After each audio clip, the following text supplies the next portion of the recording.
Hello once again, all. Kata Kosman, publisher of Madison's Lumber Reporter, here at the end of February to talk about the latest data on U.S. new home sales and prices and put that against my lumber prices. The house market data comes out once a month for the previous month, while the lumber price data comes out once a week for that week. And so the lumber market and price information is a good leading indicator to let you know what could be happening with housing and real estate coming up in the future.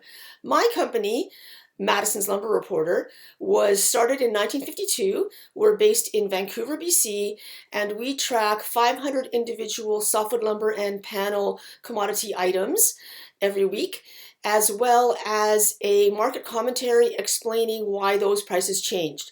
And so really deep understanding of the market going over decades of time and covering not just regionally in any part of Canada or the US, but all across North America. So let's go right now to look at the graphs and see what is happening with the real estate for the new home sales. Okay, and so here we have the three benchmark 2x4 lumber prices, the three colored lines against the latest new home sales, the black line.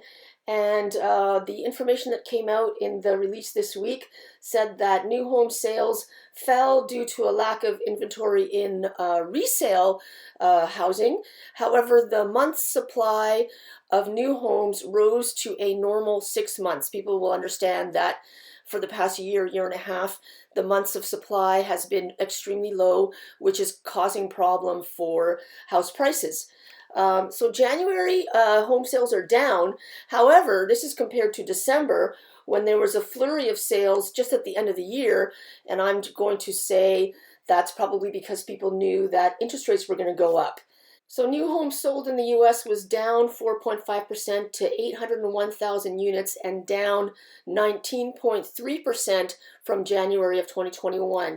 Potentially a cooling of the market given where prices are, but we don't know yet. We'll have to see. And so here are the 6 main items used to building a single-family home. Your 3 different kind of 2x4 studs. Douglas fir is in there, as it's highly preferred by architects in the eastern seaboard and Texas. And then softwood plywood. Can't build a home without some kind of plywood or OSB.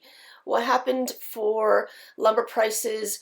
Most of February they were flat after reaching a higher level at the end of last year and in January than had been seen during the third quarter. But then they started popping up again, as we've been seeing now. Not sure what's going to happen exactly, whether that increase will continue, but one thing is known is that production volumes and sawmill capacity are back up to normal levels after huge drops for the past year and a half, so supply should be good.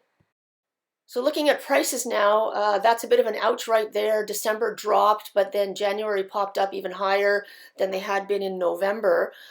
For January of 2022, the median price of a new house sold in the U.S. was $423,300, up from $395,500 in December, and up from $373,200 in January of 2021. And so speaking about inventory, there was 406,000 new homes for sale in January, up from 394,000 in December, and up from 302,000 in January of 2021. Homes sold but not yet started construction was 237,000, which is up from December. The homes under construction for sale under construction was a 65% ratio, and homes approved but not yet started were at all-time highs. This really suggests that the underpinning of demand in the real estate market is going to push the construction activity still for this year, which is going to keep lumber prices high. So here we're looking at that graph of the benchmark 2x4 price I talk about out of the west side, Western Spruce. And the purple line is this year. You can see where I was saying that that price flatlined a little bit at the end of January for most of February, then rose up. But you can see also how the increase for this week of February 25th was not as much as the previous week, which does suggest supply-demand balance between the seller and the buyer, but it's early days in the year yet. So yeah, it's early in the year, and normally this wouldn't be a time when a lot of people are looking at homes or booking home sales, but we haven't been in a normal time for a couple of years, and what we're having now is people bidding and completing sales on homes they haven't seen, on homes that haven't been completed building, on homes that haven't been started building. So you saw at the beginning of this video that the number of homes sold was down, but the prices were up. And the inventory of homes for sale was up, but the inventory of existing homes for sale was down. Okay, so like the sale of new homes, when it pushes up, puts pressure on the sale of existing homes, which puts pressure on new home construction, which raises lumber prices. So let's just see as time goes by how this year is going to go. I'll be here every month making more updates using my lumber price data and the home sales data. And so here in YouTube, click subscribe if you want to be able to see when I make a new update. Click like so other people get to see it. And then in my caption is a link you can click on to fill out an order form, and you'll get a chance to see the actual list of the 500 individual softwood lumber and panel commodity prices that we track every week, as well as getting the market commentary explaining why those prices changed.